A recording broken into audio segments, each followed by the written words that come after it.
นี่ตามที่อ้ายเพิ่นบอกมาเนาะเพิ่นว่าถ้ามี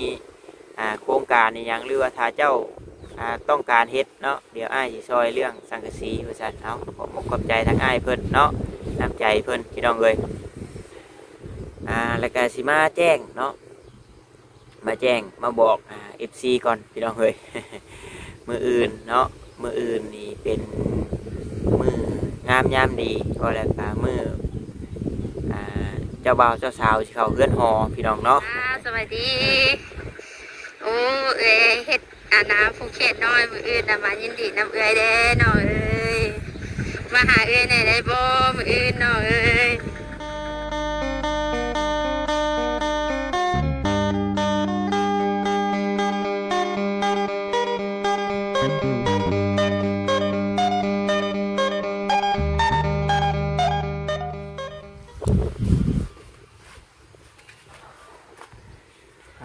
ทุกเนาะหนาวพี่น้องเอ้ยช่วงนี้เนาะอยู่ทางฝั่งลาวก็หนาวอยู่เด้อพี่น้องเด้อเนาะ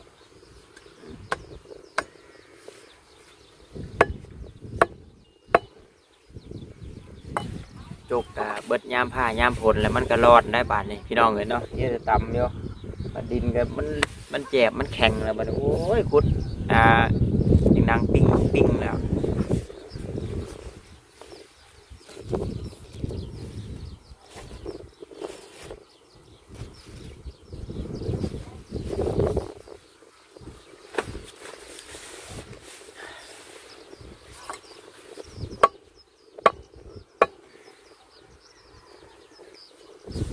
จกแล้วขุดไปรอนไปน้ำพี่น้องเนาะเพราะว่ามันเบิดยามผ้ายามฝนแล้วมันอย่างรอนเราได้จกก็ได้เนาะรีบเริ่มกระแดงเริ่มเหี่ยวเลยก็รอนเยอะดินแข็งแน่พี่น้องเลยเอาจังใดทางบอต้าเองกะขอกราบทักทายสบายดีกับพ่อแม่พี่น้อง FC กันเบิดสุขุสุคนเด้อพี่น้องเด้อบ่ว่าอยู่ทางฝั่งลาวฝั่งไทยหรือว่าทางต่างประเทศนํพี่น้องเลยการยินดีต้อนรับเข้าสู่ช่องของบอต้าบ้านเฮาคือเก่าเนาะพี่น้องมื้อนี้ทางบอต้าเองก็บ่ได้ออกไปเวียกข้างนอกพี่น้องเลยเนื่องจากว่าพากันไปแก้เอาพื้นเนาะมาไว้เผาถ่านกับแม่น้องมินนี่เพิ่นไปแก้เอาอยู่หน้าบอลที่ไอ้หนวดเพิ่นจ้างทางนั่นแหละเนาะพี่น้องเนาะเพราะว่าบอต้าก็ตัดไม่ตัดหยังกองไว้ตั้งแต่หน้าฝนตั้งแต่ไอ้หนวดเพิ่นจ้างทางดอนให้พุ่นแหละพี่น้องเลยบัดนี้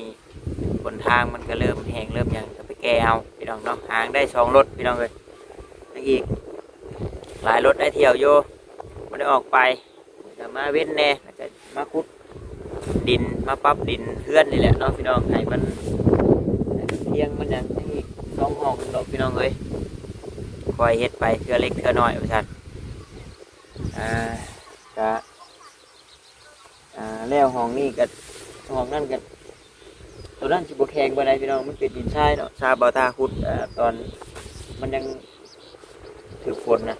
แต่ว่าตัวนี้นี่แข็งแน่นี่ก็จะเป็น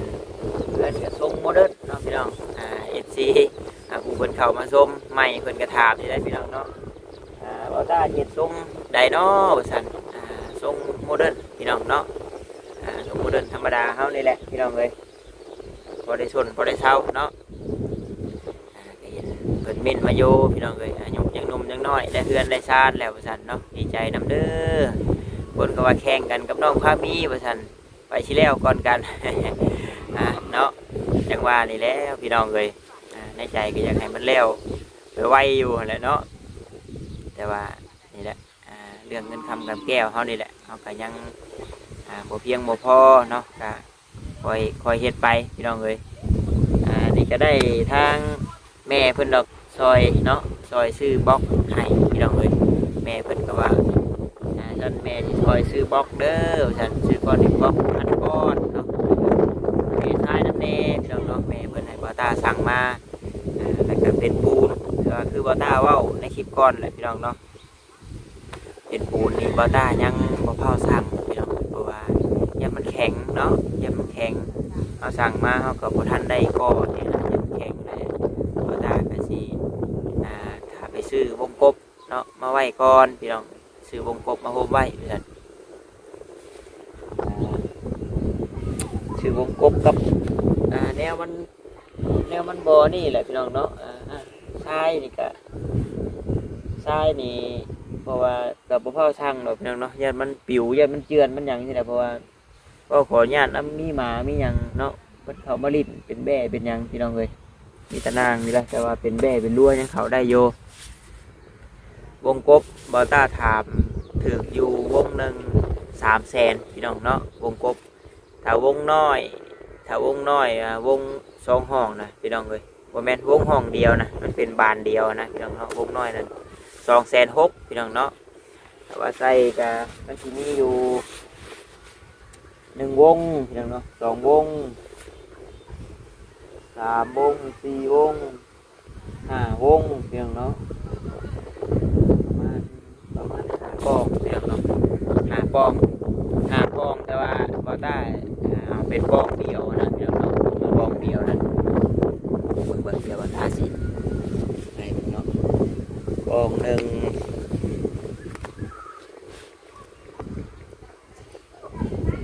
ปองหนึ่งสิบวกเบิ่งเนาะพี่น้องเนาะสี่สองบวกสองสองนี่ก็สองเนาะมีหนึ่งด้านหนึ่งห้องเนาะสองห้อง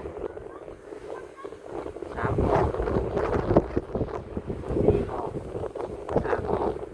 ความต้องใช้5ปองนะพี่น้องเนาะ1 2 3 4 5เนาะถืออยู่10 อันพี่น้องเลยเนาะถืออยู่10 อันเพราะมันเป็นคู่เด้พี่น้องเนาะ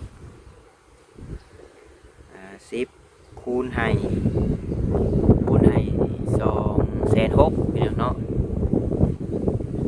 260,000อันนี้คือบอต้าลายวงตัวน้อยนะพี่น้องเนาะ260,000นี่ก็ถืออยู่2 ล้านเนาะ2,600,000ถ้าว่าเอาตัว3วง300,000นี่ก็ถืออยู่3 ล้านพี่น้องเลยเนาะถืออยู่3 ล้านถือวงตัว300,000ก็ดูว่าอะไรเนาะเงินที่เหลือกับบอต้าก็สีโฮมใส่ตัววงกบมาแหละพี่น้องเลยแล้วก็สเก็บไว้เนาะถ้าว่ามันยังเหลือนี่ก็สิบ่เผาซื้อมาเป็นปูนเป็นยังนะสินิ่นโตที่ว่ามันเก็บไว้โดนก่อนพี่น้องเนาะเพราะว่าเขาบ่ทันมีงบเฮ็ดเด้เรื่องสังกะสีเนาะสังกะสีนี่ก็มีทางอ้ายเพิ่นผู้เพิ่นซอยเรื่องเฮือนเรื่องซานเนาะน้องโมแหละเพิ่นก็บอกบ่าวต้าอยู่พี่น้องเลยเนาะถ้าว่ามีทางผู้รักผู้ใหญ่เนาะเพิ่นคิดเห็นมุกเห็นใจทั้งน้องว่าซั่นหรือว่าถ้าเพิ่นอยากชดอยากซอยเรื่องโค้งหลังคุมหลังคานี่บอกอ้ายเด้อซั่นเนาะเดี๋ยวอ้ายสิซอยสังกะสีเจ้าว่าซั่นเนาะแต่ว่าถ้าบ่ทันมีพี่น้องเลยเนาะก็ขอบมุกขอบใจน้ำใจเพิ่นพี่น้องเนาะที่เพิ่นอยากชดอยากซอยแต่ว่าตอนนี้ก็ยังบ่ทันมีเนาะผู้รักผู้ใหญ่เพิ่นที่ว่าเรื่องโค้งหลังของหลังคาดอกพี่น้องเลยอันนี้ตามที่อ้ายเพิ่นบอกมาเนาะเพิ่นว่าถ้ามีโครงการนี่ยังหรือว่าถ้าเจ้าต้องการเฮ็ดเนาะเดี๋ยวอ้ายสิซอยเรื่องสังกะสีว่าซั่นเอาขอบมุกขอบใจทางอ้ายเพิ่นเนาะน้ำใจเพิ่นพี่น้องเลยแล้วก็สิมาแจ้งเนาะมาแจ้งมาบอกFC ก่อนพี่น้องเลย มืออื่นเนาะมืออื่นนี่เป็นมืองามยามดีก็แล้วก็มือเจ้าบ่าวเจ้าสาวที่เขาเฮือนหอพี่น้องเนาะเพิ่นฝากบอกทีมงานเนาะเพิ่นฝากบอกทีมงานบนสุคนนั่นแหละพี่น้องเนาะทีมงานบ่าวต้าแน่แล้วก็ทีมงานเขาอ้ายเพิ่นแน่พี่น้องเลยเพิ่นแชทมาบอกบ่าวต้าเนาะให้บอกทีมงานนี่เด้อเบาแสนเบาจิตเบาอย่างน้ำนั้นหรือว่าทีมงานบนสุคนแล้วน้องเลยสันเป็นงานแต่งเวียงพี่น้องเนาะมืออื่นงานแต่งเวียง บ่ตาบัดมื้ออื่นนี่ยังติดธุระอยู่พี่น้องเนาะมื้ออื่นนี่ยังติดธุระอยู่ยังบ่ได้ไปพี่น้องเนาะก็แสดงความดีมุกดีใจนำเอื้อยลาวพี่น้องเนาะขอให้ผัวเดียวเมียเดียวเนาะผัวแก้วเมียทิพย์พี่น้องเอ้ยผัวยิบเมียแซวเพิ่นว่า ผัวตามแจวเมียยิบใส่ตาเนาะมันก็บ่แม่นเด้อตัวนี้ มันสิให้กันก่อนได้ก่อนมันนี่แหละพี่น้องเอ้ย สวัสดีป้าตาสวัสดีโอ้เอ้ยเฮ็ดน้ำภูเก็ตน้อยมืออื่นมายินดีน้ำเอ้ยเด้น้องเอ้ยมาหาเอ้ยไหนได้บ่มืออื่นน้องเอ้ย มื้ออื่นผูกแขนน้อยเนาะแล้วก็แล้วก็มาหาเอ้ยดูไปมื้อหนาวมีของกินเด้อมืออื่นมืออื่นเอ้ยแกงน้องไม้ถาจ้า เห็นไว้ท่า มืออื่นแกงน้องไม้เด้อหาแน่บอกว่าจิตนำเด้อบอกว่าจิตนำเด้อแกงได้คือไปโดนแท้ไปโดนบ่มีของกินเด้อมีแต่แกงน้องไม้เด้อ ไปโดนบ่มีของกินนี่คือคลิปเสียงเพิ่นพี่น้องเนาะแต่ว่าตอนเพิ่นโทรมาน่ะเพิ่นก็บอกเบิดทุกคนนั่นแหละพี่น้องเอ้ยเพราะว่าเบาแสนนี่เพิ่นก็น่าสิได้เฟซกันอยู่ดอกเนาะติดต่อทำกันเรื่อยอยู่กับเบาแสนแต่ว่าจิตเอื้อยแล้วท่านบอกว่าซั่นบอกว่าจิตให้ในเด้อท่านเนาะเอาก็ไปร่วมยินดีนํเพิ่นได้พี่น้องเนาะไปบ่ทันก็บ่ทันได้กินคือเพิ่นว่าแหละเพิ่นสิจัดงานผูกแขนเล็กๆน้อยๆว่าซั่นเนาะพอเป็นพิธีน้ำบ้านน้ำหยังนี่แหละพี่น้องเอ้ยบอกเลยหนาวพี่น้องเนาะเบิ่งโอ้ยมื้อนี้นั่นสิไข่แน่อยู่พี่น้องเนาะซาเบิ่งข่าวนี่เพิ่นว่ามื้ออื่นเนาะมื้ออื่นก็สิลดลงกว่านี้จักหน้อยว่าซั่นมื้ออื่นก็สิลดลงกว่านี้จักหน้อย แต่ว่าทางต่างประเทศเพิ่นนี่โอ้ยหนาวว่าซั่นมาจนตกแล้วเบิดแหละพี่น้องเนาะเบิดฟ้าเบิดฝนแหละมีแต่ลมซื่อๆแต่ว่ามื้ออื่นก็สิคล้ายๆแน่อยู่มื้ออื่นเนาะอุณหภูมิก็สิเริ่มจางๆลงแน่เพราะว่ามันก็สิลมบ่แห้งปานใดเพราะว่าเมื่อวานนี่ก็ลมซ้ำนึงเนาะมื้อนี้ก็อีกซ้ำนึงพี่น้องเอ้ยมันก็หิวห้วยลงน้ำอยู่เอาแต่ว่าเดี๋ยวมาตาสิขออนุญาตคุดนี่ก่อนพี่น้องเนาะให้มันแล้วไปนำก่อนมันแล้วไปนำก่อนเพราะว่านี่ก็ว่าแล้วมาตาก็ยังบ่ได้มีงบเห็ดเนาะก็เลยเอาว่าคอยให้มันสูงไปน้ำแล้วก็ฝนตกมาแล้วก็ให้มันแน่นไปน้ำพี่น้องเลยให้มันแน่นไปน้ำคือมุดแข็งปิ้งๆได้เนาะว่าตาก็บ่ได้มีน้ำบ่มน้ำอย่างเนาะเพราะว่าน้ำสางก๊อกก็มันว้าวมันรุดแหละพี่น้องเนาะเดี๋ยววันละมีนี่จังคิดว่าแปลงมันพี่น้องเลยยังไม่ได้แปลงแต่ว่าท่อแต่ว่าเจาะไว้แล้วเนาะเขาเจาะเป็นหูเป็นอย่างไว้แล้วไข่แน่อยู่ดอกแต่ว่าน้ำมันบออกมาอย่างก็ให้เพิ่นมาจ้างเพิ่นมาป่วนมาอย่างให้เพิ่นมาเสกเพิ่นให้พี่น้องเลย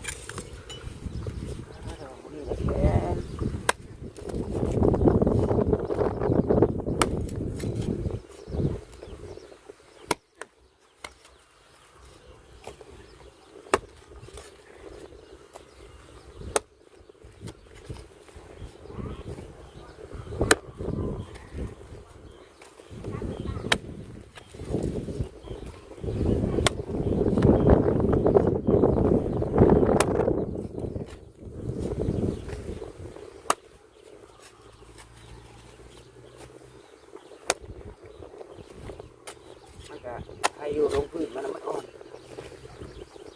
แข็งกันเชิงมันเนาะตอนเบิดปวด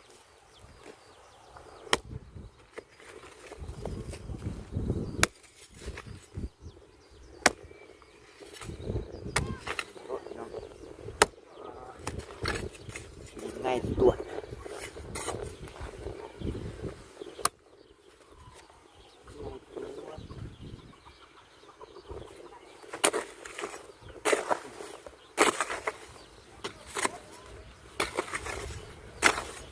มาเด็ก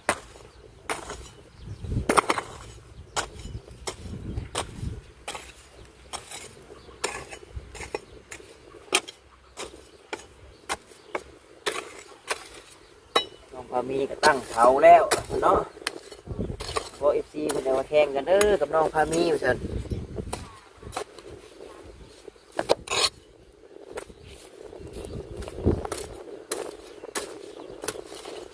ขอแข่งแล้วพี่น้องเลย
มันหนาวเลย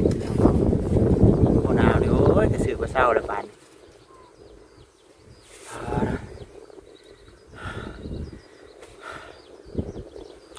ยังอีกบ่เท่าไรมือก็ฮอดขวบตั้งเฮือนเลยพี่น้องเนาะตั้งเฮือนวันเป็นเดือนหนึ่งพี่น้องเนาะเดือนหนึ่งเดือนหนึ่งแล้วก็ออกไม้คำหนึ่งพี่น้องเนาะแฮมคำหนึ่งพี่น้องเลยมีแต่เรื่องหนึ่ง เดือนหนึ่งออกไม้คำหนึ่งแฮมคำหนึ่งพี่น้องเนาะป้าทุกเผื่อจะไปถือวันที่หนึ่งแฮมจักเดี๋ยวมันฮอดมือวันเดียวเฟซบุ๊กเดี๋ยวจะแจ้งเตือนเนาะเพราะบอต้าโพสต์อยู่พี่น้องเนาะโพสต์รูปไว้อยู่เตาหน้า18พี่น้องเนาะหน้า18ห้องละ3 เมตร 50กว้างๆแต่ว่าทั้งหน้านี่3 เมตรพี่น้องเนาะห้องข้างหน้า3 เมตรห้องข้างหน้านี่2 เมตรปลายเนาะว่าไว้เห็ดเรือนครัวอะไรกันไรทั้งไม้ทั้งหยังโน่นนี่นั่นนี่ตกอยู่ประมาณ20 กว่าล้านพี่น้องเนาะ20 กว่าล้านเฉพาะโครงได้สร้างนี่สร้างรถแล้วเอาน้ำ15,000พี่น้องเนาะปีที่แล้วนี่ทางแม่อ้อยแล้วให้ถามอยู่ว่าสมมติว่าประมาณนี้นี่ทางรถก็จะเอาเท่าไรเนาะสันบอต้าได้ถามทางรถคนอยู่คนว่าเอาตามต้นเสาบอต้าเลยสันเนาะเอา15,000สัน15,000นี่ครับพองามอยู่เนาะเพราะว่าสร้างรถเพิ่นก็เคยร่วมงานกับได้หลายทีมงานพี่น้องเนาะทางผู้หลักผู้ใหญ่เพิ่นก็ไว้เนื้อเชื่อใจทางทีมงานสร้างรถเราเห็ดไวเห็ดละเอียดเห็ดงามพี่น้องเลยเนาะบอต้าได้ถามทางรถอยู่อีกแล้ว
มาพี่น้องเนาะ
สิขุดให้มันเป็นโคลนโคนเคนไว้เลยแล้วเอาส่วนมาไล่ส่วนเนาะพี่น้องเนาะ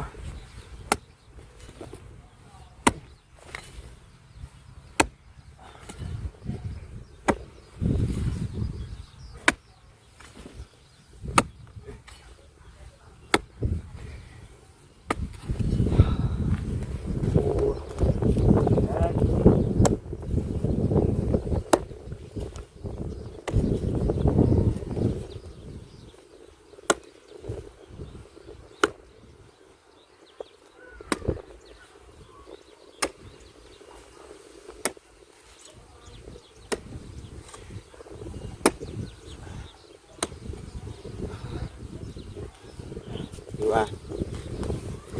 เดี๋ยวตัวนี้พอพี่น้องเนาะมีแต่ถาส่วนออกไป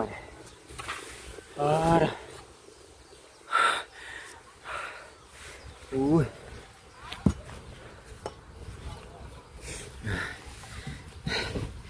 หอบไปพี่น้องเนาะ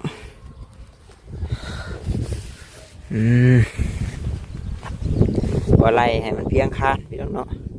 ขุดไล่ให้มันเพียงคานเดี๋ยวมื้อหน้าเที่ยวรถเข็นมาขุดใส่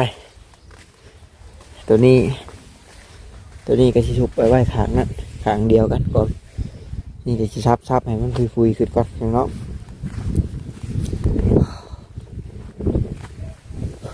เฮทรายมื้อหน้าต้มทรายไว้น้ำ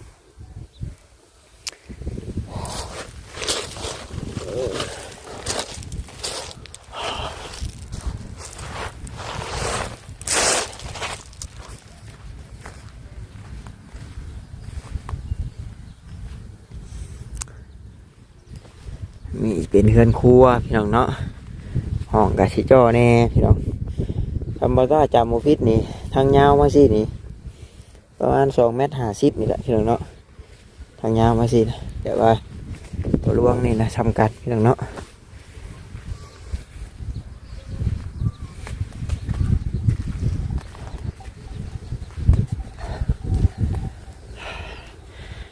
โอเคพี่น้องเลยจังใดก็คือจะได้ขอตัวจบคลิปก่อนเด้อบาทนี้เนาะว่าคำว่าคำจ่าใดว่าบ่มวนนวลหูว่าผิดพลาดประการใดก็ขอโทษขออภัยนำหลายๆเด้อพี่น้องเด้ออะไรก็เอาไว้พบไปพอกับบ่ตาในคลิปต่อไปเนาะแล้วก็ขอบมุกขอบใจถูกกำลังแห่งใจพี่น้องเนาะที่เบิ่งที่ชมให้พี่น้องเนาะแล้วก็บ่กดขามโฆษณาพี่น้องเลยอยู่ดีมีแห้งเบิดสุขุสุคนพี่น้องขอกล่าวคำว่าสบายดีพี่น้องเนาะบ๊ายบาย